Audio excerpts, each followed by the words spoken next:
Pozdravljeni v oddaji Ambienti. Mislim, da lahko kot rdečo nit, ki jo bomo povlekli skozi današnjo oddajo, izpostavim mladost. Šli bomo namreč na gimnazijo, ki je posebno pozornost posvetila kvalitetni osvetljenosti za bolj jasne misli in dobro počutje njihovih dijakov. Občudovali pa bomo tudi iskrive ideje v majhnem stanovanju, ki jih je na spontan in učinkovit način izvedla mlada kreativna ekipa.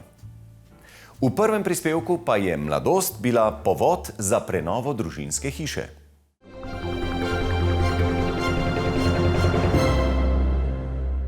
Ja, otroka sta postala najstnika in po poldrugem desetletju bivanja v hiši je nastopil čas za novo razporeditev prostorov, opreme in videza.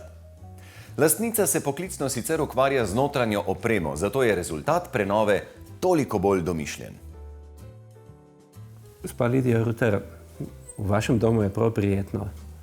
Hvala. Zato, ker je okusno opremljen in pravzaprav prej so se pogovarjali in ste rekli, da ste tukaj že 16 let, ampak verjetno ni tak 16 let. Ne, 16 let je res od takrat, kadar smo stanovanje kupili. Mi smo se na hitro vselili in smo potem rekli, da pač, ko bo čas, bomo stanovanje prenovili tako, kot bo nam povšeči. Otroci so bili takrat še majhni.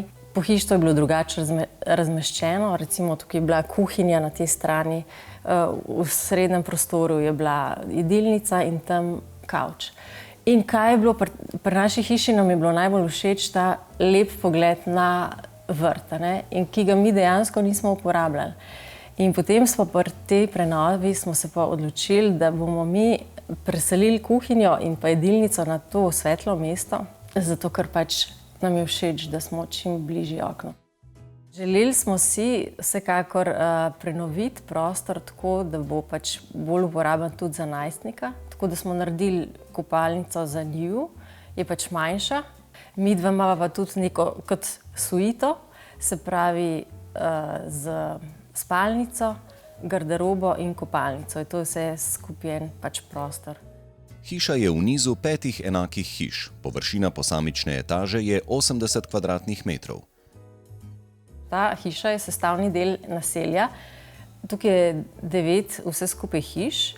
5 jih gleda na eno stran, 4 na drugo. Vmesen prostor je pa v bistvu ploščad, ki je pa namenjena v bistvu za nas, za otroke. In ko so bili vsi otroci manjši, je to bilo fantastično, zaradi tega, ker je bil to njihov igralni prostor. Dajte nas z besedo popeljati, recimo obiskovalca, ki vstopi skozi vaša vhodna vrata, kam pride in kam lahko gre.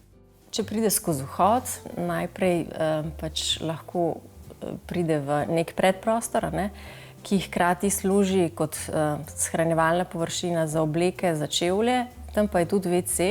No in ta pač prostor je obdan z neko tako tapeto s teksturo, ja. In gor je luč, ki je ves čas v bistvu prižgana, zato ker zadaj ima subtilno svetlobo in tudi po noč pride to zelo lepo do izraza, zaradi tega, ker ves čas zažari, kot neka luna ali pa bodisi sonce.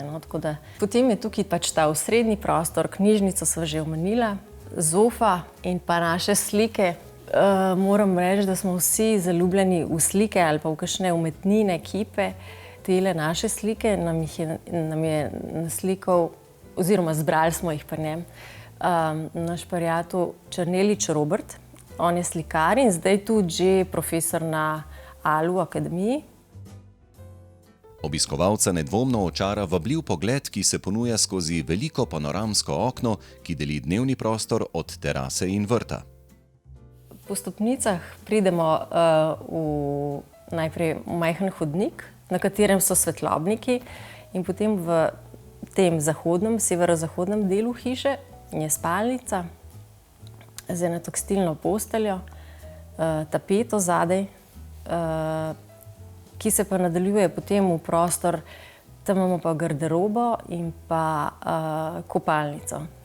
No, in ta kopalnica je najin chill out. V bistvu tam potekajo debate, brainstormingi, ko se zvečer med vama, ja, kaj je bilo kaj čez dan, kaj bi bilo treba kaj rešiti. Tako da ja, to je, v bistvu se veliko stvari zgodi ravno v kopalnici. V prostorih je videti precej sivkasto-modre barve, ki jo gospa Rutar označuje kot petrolejsko modro. Hrast se dogaja pač na tleh, hrastov parket, potem tudi miza in pa klop, tudi ta naša zajtrkovalnica, tudi posamezne niše so iz hrasta, drugače pa ostalo pohištvo je pa v nekih svetlo-sivih tonih, Še kar radi imamo monokrom, se pravi, da ni nekih velik barv na samem pohištvu, ampak da bo slika tista, ki bo glavna in dominirala v prostoru, ne toliko barve in to na sami stene. Ne? Poseben prostor so namenili 5. družinskemu članu. No, to je naša članica družine tudi in pri projektiranju je tam nastala pač neka luknja, ki mi ni bila najbolj všeč in sem rekla, ok, to bo prostor za Pijo, našega psa, madžarsko vižlo, ampak pač psi ponovadi iščejo neko zavetje, ne želijo biti kar v centru prostora, ampak moram reči, da ona uživa v tistem svojem prostoru in kot zanalašč je ta prostor za njo. Tamle za vami je en tak sedežni kotiček, ki na videz pravzaprav si reče, zakaj pa je treba še en sedežni kotiček, se tlele malo eno razkošno sedežno garnituro. Skozi pogovora, ko smo se pogovarjali, kateri prostori naj bojo tukaj, smo si želeli knjižnico, zaradi tega, ker radi beremo, ampak smo se pa spraševali, a bo dejansko knjižnica imela svoj namen, bo tam nekdo hotel sedeti. Ampak zdaj teh nekaj mesecev uporabe je pač tole zelo zaseden prostor, za katerega se zdaj vsi pač borimo, in funkcionira. Gospa Rutar nas je prepričala, da je njihov dom po prenovi zares prilagojen vsemu in vsakemu članu družine posebej.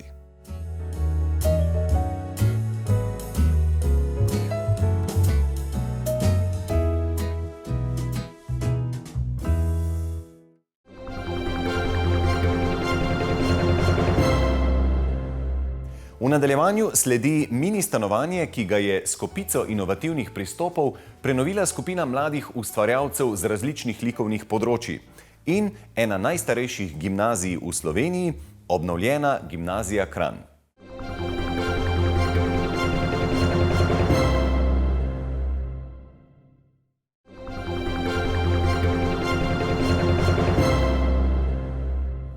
V naših oddajah občasno pokukamo tudi v javne zgradbe. Tako smo denimo predstavili imenitni in že večkrat nagrajeni vrtec Cerkvenjak, ter bili očarani nad prenovljeno secesijsko zgradbo, v kateri ima svoje prostore Fakulteta za elektrotehniko, računalništvo in informatiko Univerze v Mariboru. Tokrat pa smo obiskali eno najstarejših gimnazij v Sloveniji, Gimnazijo Kranj, ki se po novem drugače sveti. Ta v Črkovu zasnovana šola, ki je zaradi svoje barvne podobe znana tudi kot kremšnita, je nedavno doživela korenito prenovo, pri kateri je bil poseben poudarek namenjen menjavi svetil. Vse raziskave namreč kažejo, da se v dobro in pravilno osvetljenih prostorih dijaki lažje učijo, se bolje počutijo, so bolj zbrani, medtem ko zadrževanje v nepravilno in nezadostno osvetljenih prostorih vodi v melanholijo, stres in razdražljivost. Torej, svetloba za bistre misli in dobro počutje. Gimnazija Kranj je najbolj impozantna stavba v novem predelu mesta. Načrte zanjo je napravil arhitekt William Treo in ko je pred 122 leti začela z delovanjem, je imela 10 učilnic, vsaka je bila za okoli 56 učencev, v njej je bilo še ravnateljevo stanovanje, vključevala je tudi kapelo. Kranj se je vsa leta želel popolno gimnazijo in potem so 1893 uspeli prepričati tudi avstrijsko oblast in financirali izgradnjo zemljišča, vse 1896 se je začela graditi ta stavba in v enem letu so jo zgradili. Potem se je pa v 80-ih letih, zaradi tega, ker je bilo veliko dijakov, se je še dograjevala, delal nov del in v 90-ih letih se je izdelalo tudi podstrešje, zdaj v zadnjih letih pa še ta soba. Hkrati z energetsko sanacijo in prenovo električnih inštalacij so posebno pozornost namenili menjavi svetil in zagotavljanju ustrezne svetlobe v učilnicah, kjer je za učni proces velikega pomena. Kako vpliva svetloba na telo dijaka, na telo učenca, oziroma kateri tip svetlobe je zanj najprimernejši? Ja, svetloba ima na dijaka, pravzaprav na nas ljudi, izjemno velik vpliv. Pri recimo osvetlitvi učilnice je poleg teh ustreznih nivojev osvetlitve šolske klopi, table, izjemnega pomena, da je ta svetloba čim bolj enakomerna in da je osvetlitev mehka. Se pravi, dijak ima, predstavljamo si, da njegov pogled potuje iz zvezka, ki ga ima pred sabo belega na šolski klopi, proti tabli, ki je včasih tudi druge barve, mogoče zelene, črne, in po drugih eksponatih, ki so v prostoru. Če svetloba ni ustrezna, če osvetlitev ni primerna, potem se med vsemi temi različnimi predmeti pojavijo svetlobni kontrasti. In ko dijakove oči potujejo od predmeta na predmet, se morajo sprotno stalno prilagajati glede na različne jakosti osvetlitve. In to seveda je utrujajoče, dijaka utruja, težko drži koncentracijo. To so rešili z dinamično LED razsvetljavo, za katero so se odločili kot prva javna zgradba v Sloveniji. Njena značilnost je, da se v lučeh samodejno uravnavata moč in temperatura svetlobe, kar ima prednosti tako za učitelje kot dijake. Ja, ideja je, da bi v bistvu sistem deloval samodejno in tudi deluje, ampak še vedno je v vsaki učilnici stikalni tablo z navodili, tako da praktično lahko vsak profesor nastavi oziroma dijak tudi nastavi neke vrednosti. Samodejno pa sistem deluje tako, da zjutraj, ko dijaki pridejo v šolo, imamo temperaturo svetlobe nekje okrog 3500 kelvinov, se pravi, to je nekaj med toplo pa med hladno svetlobo. Proti popoldnevu gre bolj proti hladni, se pravi, govorimo okrog 12. ure o 4500 kelvinih, proti kasnejšem popoldnevu pa temperatura svetlobe ponovno pada, se pravi, gre bolj proti topli svetlobi. V principu gre tukaj pri dinamični razsvetljavi za to, da lahko profesorji prilagodijo samo svetlobo učnim situacijam in na ta način svoje dijake aktivirajo. Lahko pa dinamična svetloba pomaga tudi na tak način, da v stresnih situacijah zmanjša napetost in omogoča manj napet odnos med profesorji in dijaki pa med samimi dijaki. Seveda dinamična razsvetljava upošteva tudi naravno svetlobo. To pomeni, da so v lučeh integrirani senzorji, ki zaznavajo, koliko svetlobe prihaja skozi okna in umetno svetlobo temu prilagodijo. Pomaga pa tudi pri usklajevanju človekove notranje ure z ritmom dneva in noči. Naša življenja se v veliki meri razhajajo z nekimi naravnimi ritmi. Mnogo ljudi dela v izmenah ali pa celo v samih prostorih, kjer nimajo stika, neposrednega stika z naravno svetlobo. In seveda to je težava, ki pa se jo lahko danes na nek način vsaj delno omilimo z uporabo prave svetlobe. Dijaki so nad možnostjo, da lahko v učilnicah sami prilagajajo svetlobo sprotnim razmeram, seveda navdušeni. Enako pozitivno pa k njihovemu dobremu počutju na šoli prispevajo prenovljeni skupni prostori, ki sicer dostikrat pri prenovah ostanejo spregledani. V pritličnih hodnikih so na primer veliko pozornost posvetili skrivanju pomanjkljivosti zaradi novih inštalacij. Starejši objekti so imeli tega zelo malo, novejši standardi pa zahtevajo eno veliko količino teh raznih senzorjev, požarnih alarmov in tako naprej, razsvetljave. Tako da mi smo poskušali zadeve kar se da lepo urediti, pospraviti, čim več skrit, se pravi imeti neke table, informacijske table za vsako učilnico na tem hodniku, ki lahko funkcionirajo tudi na ta način, da prikrijejo določene te čist infrastrukturne elemente, ki v bistvu nekako posegajo pa nekako kvarijo podobo te historične stavbe, ne? Historični avli, imenovani tudi avla 1810, so identiteto spremenili s številkami v nenavadno velikem merilu in rumeni barvi. Ja, zdaj ta avla, v katero smo posegali, vzhodna avla, je pravzaprav reprezentančna, nahaja se v historičnem tkivu, tako da je bilo zelo pomembno, da je intervencija do obstoječega spoštljiva. In drugo, želja je bila, da ta avla pravzaprav nakaže neko subliminalno sporočilo, kdaj je bila inštitucija ustanovljena. Ena izmed pomanjkljivosti pa je bila tudi ta, da je primanjkovalo skupnih prostorov za dijake poleg učilnic, seveda. In to je ta prostor, v katerem se nahajamo sedaj. Gre za bivšo učilnico, ki ste jo preoblikovali v dijaško dnevno sobo, tako rekoč. Ta soba je pravzaprav narejena iz točno 25 črk slovenske abecede, se pravi niti ene več, niti ene manj, z vsemi strešicami in tako naprej. Predvsem se pa v teh črkah skrivajo pač kotički, kamor se lahko pač dijaki sami nekako pospravijo oziroma najdejo svoj prostor za recimo individualno delo, za delo v manjših skupinah. Med samo prenovo pa ste naleteli tudi na presenečenje, za katerega ste sicer vedeli, da se nekje v stavbi nahaja, niste pa vedeli, kje. Moj predhodnik je naredil res lep spomenik stavbi, napisal 2 knjigi. Ena izmed njih je Gimnazija Kranj in stoletje njenih matur in tam piše, da so septembra 1897, ko so otvorili stavbo, vzidali tudi sklepni kamen, noter postavili časovno kapsulo, vendar nihče ne ve, kje je bila.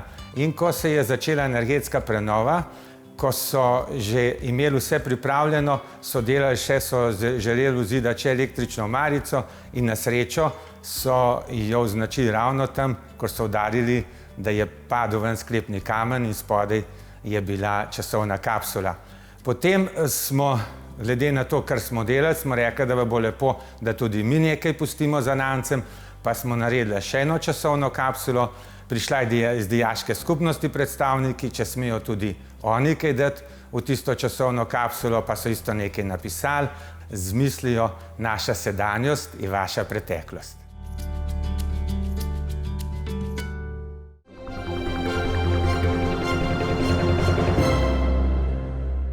In zdaj bomo vrata na široko odprli sveži in lucidni kreativnosti, ki si je prislužila nagrado na letošnjem mesecu oblikovanja. Prenovljeno stanovanje majhnih dimenzij vzbudi nasmešek navdušenja skoraj kamorkoli se ozreš. Oblikovalec in arhitekt sta združila moči ne le na papirju, ampak dejansko zavihala rokave in se lotila izvedbe. Za prenovo pa stoji del ekipe kolektiva Ansambel, ki ga sestavljajo slovenski ustvarjalci in kreativci z različnih likovnih področij. Smo v majhnem stanovanju polnem igrivih detajlov, zanimivih eksperimentov, ob katerih človek težko sploh pomisli na frazo, kot je vsakdanja rutina. In tudi za oblikovalce tega stanovanja je projekt bil vse prej kot rutina. Stanovanje v starejšem bloku v središču Ljubljane je rezultat sodelovanja ustvarjalcev povezanih v kolektivu z imenom Ansambel. Ideja o celostni prenovi se je pojavila spontano, ko je eden izmed njih, Jure Martinec, predlagal, da sodelovanje preizkusijo v praksi in kolegom pri prenovi stanovanja dal proste roke. V stanovanju ni bilo večjih gradbenih posegov. Oblikovalec in vizualni umetnik Dan Adlešič ter arhitekt Gregor Bucik pa sta se lotila izdelave in opreme skoraj celotnega interierja. Pohištvo je skupaj z vsemi detajli več mesecev nastajalo v Danovi delavnici. Živijo Gregor in Dan, povejte mi, a lahko tole stanovanje opišemo s kakršnim koli slogom? Za kakšen slog gre? Ansambel. Ansambel? En tak miks vsega, ne? En tak... Polifonija, večglasnost. Tako. Veliko različnih stilov zmešanih. Tako, v bistvu nekako niso hotela se držati kakšnega posebnega stila, zdaj nekako prevlada trend enega minimalizma v stanovanjih, no. Ki je sicer fajn, ko lahko ljudje dodajajo svoje stvari pa naredijo domačnost. Mi da so pa v bistvu tle pristopali bolj celostno, ampak konstantno v dialogu z naročnikom, ki je tudi kolega, tako da smo prišli do enega tazga zelo zanimivega, no, v bistvu rezultata, ki ni res, ne pripada nobenemu slogu dotično. Ker je stanovanje precej majhno, meri le 35 kvadratnih metrov, sta hotela upravičiti vsak poseg v prostor. To je tudi eden izmed razlogov, da sta se sten v kopalnici, ki je brez oken, lotila zelo inovativno. Ostale so popolnoma brez ploščic, ki smo jih sicer vajeni v kopalnicah, prekrite pa so le z vodoodporno barvo. V bistvu je nek intimen prostor, ne prideš kaj, se slečeš, se skopaš, se stuširaš, greš na WC, tako da je taka jama, ki te tako prijetno te obda in si v tem nekem intimnem odnosu, tako da če bi konceptualno hoteli to povedati. Zanimivo, da dejansko je sproti nastajala, to meni ni imela načrta, vi da sta sproti izoblikovala njene kotičke. Približno smo malo vedeli, ampak... Kar je bilo definirano na začetku, v bistvu gradbenik je odstranil to, kar je bilo noter stvari, torej pač kopalniške elemente pa keramiko in je čisto na surovo pustil, mi da so pa v bistvu potem tam štartala, inštalater je prej seveda naredil, je potegnil cevi, pač smo povedali točno, kje mora biti recimo umivalnik, pa tuš glava pa tako, pa kanaleta, vse ostalo je pa pol dost organsko prišlo. Ker nista našla nobenega radiatorja, ki bi ga stilsko lahko umestila v takšno kopalnico, sta ga izdelala kar sama. Radiator kot strela je pobarvan z avtomobilskim lakom in čeprav je videti kot skulptura, je popolnoma funkcionalen. V kopalnici za svetlobo skrbi neonski angel, neonska unikatna luč v obliki angela. Za spalnico pa so izbrali mehkejšo, nižjo osvetlitev. In seveda v spalnici neverjetno izstopa tale luč, svetilo. Iz kakšnega materiala je? To je pa samo navadna izolacija za tla, varoli, kot si jo že kup varoli, tako da isto zgleda, ko vidiš v trgovini, samo da je noter luč in naredi tak fajn filter, roza in prijetno tako svetlobo. Zgleda kot en izjemno drag dizajnerski kos, ki pa je v resnici kaj, stal 20-30 evrov? Ja, nekaj tazga. 20 evrov. Ja. Veliko eksperimentiranja v delavnici Dana Adlešiča je prineslo kar nekaj inovativnih rešitev. Svoji kreativnosti sta Dan in Gregor dala duška tudi pri postelji, ki je narejena, ne boste verjeli, kar iz jaškov. Postelja je v bistvu neke vrste kombinacija postelje in omare in to smo dobili nek tak zanimiv način, da smo tele jaške potopne, sam jih dal več skupaj in dal neke pokrove, tako da vsake jašek je zase ena mehna enota, kjer lahko pospraviš nekaj stvari, pa tudi malo fajn izgleda, tako pa še vse skupaj. Čeprav sta ustvarila konceptualno stanovanje, sta, kot pravita, ohranila funkcionalnost in praktičnost. Nekako vodilo za vsem je bilo, da je v bistvu vse res uporabno. Zdi se mi, da tudi dostikrat estetska funkcija nekako narekuje tudi uporabnost in obratno, ampak res na koncu vsak produkt, ki so ga naredila, je funkcionalen in hkrati pač del celote estetske. Pri prenovi je kreativni dvojec kuhinjo umestil v širši hodnik in tako dobil skromen dnevni prostor. Stenska poslikava, delo člana kolektiva Ansambl Matije Medveda, je poskrbela, da se obiskovalci lahko počutijo v oblakih ali na luni, kot prikazuje fotografija Klemna Ilovarja. Isti član njihove skupine je tudi avtor fotografije, katere motiv je uporabljen za zaveso utilitija. Kuža, ki stoji na mandarinah, pa simbolično pričaka lastnika ob prihodu domov.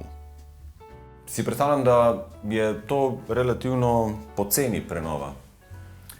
Relativno poceni, ja, v smislu mogoče kupljenih materialov pa tega, ampak v bistvu sama investicija časovna je pa bila veliko večja, kot bi bila sicer, če bi, ne vem, šli v salon, izbrali par kosov pohištva, ali pa dali delati. Zato, ker v bistvu velik del izdelave teh raznih kosov ali pa pač prostorov je bil v bistvu čisto izobraževanje, kako to narediti. Čeprav je prenova morda trajala dlje, sta Gregor in Dan s končnim rezultatom zelo zadovoljna. Lastnik pa tudi. Dobil je izvirno opremljeno stanovanje, uspešno kombinacijo inštalacijske umetnosti in oblikovanja.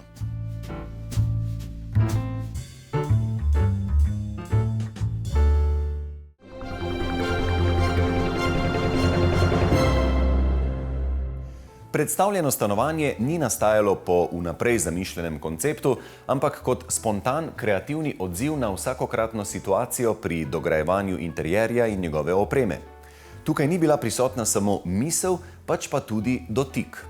Zaradi teh odlik so mlade ustvarjalce pretekli mesec nagradili z nagrado Interjer leta 2019 v kategoriji Zasebni interjerji.